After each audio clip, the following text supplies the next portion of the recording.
Бүгін 20 қараша 2024 жыл. Мына деген өте ұят қой. Жаңбыр жауған сайын апаларым бұл жайдан тазартып суырып шелекке төгеді. Бұны біліп тұрып, әлде бұл жерге машина жібермейін ба бұны жерде? Мына судың бәрі қайтып басып, ұят қой мынау. Обал ғой. Жаңа Қазақстанда дамыған болсын, сымалар. Мен жүрген кезде енді мынау ұят деген.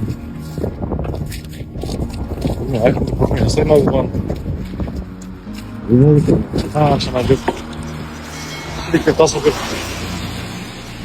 Ассалаумағалейкум қазақ елі, мынау Жақсылық кентіндегі дене шынықтыру сауықтыру кешені дейді, бірақ 2019-да бастап еді. Әлі күнге шейін бұл бітпей жатыр. Бірақ жыл сайын жалған ақпарат беріп еді. Мына Жақсылық кентінің әкімі жаңа Берсүгір Файзылбектің білдіріп жүргені барлығы. Ал жастар болса әр жерде қаңғып жүр мысалға. Осындай спорт кешеніміз бар бола тұра, өте неге жалған ақпарат бергенін білмейміз. Енді халықтың ақшасына салынған нәрсе ғой, халықтан бөлінген мысалға налогтан, мемлекеттен.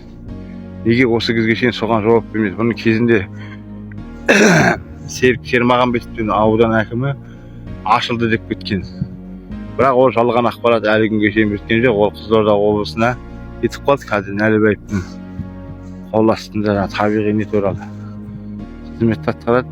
Бүгін болса, бүгінгі числомен сізге айтайын, 2024-тің 18-ші қарашасы. Не деген сұмдық мына? Осы жеп қойған жемқорлар қайда? Бұның ақшасы қақ кетіп жатыр сонда. Соларды неге тексермейді? Бас прокуратура, Қазақстан Республикасының бас прокуратурасы қайдасында? Премьер-министр, құрметті президент Тоқаев мырза, осы мәселені шешіп беруіңізді сұраймын. Болмаса бұларға қылмыстық іс қозға. Өзі 5 жылдан бері әлі күнге шейін осындай күйде болса, оның сапасына кім жауап береді, кім кепілдік береді? Мысалға, өзі гарантиясы бұны деген 3 жыл. Ал әлі 5 жылдан бері әлі бітпей жатыр бұл. Осыған жауап беруін талап етеміз мына мемлекеттік қызмет орындары.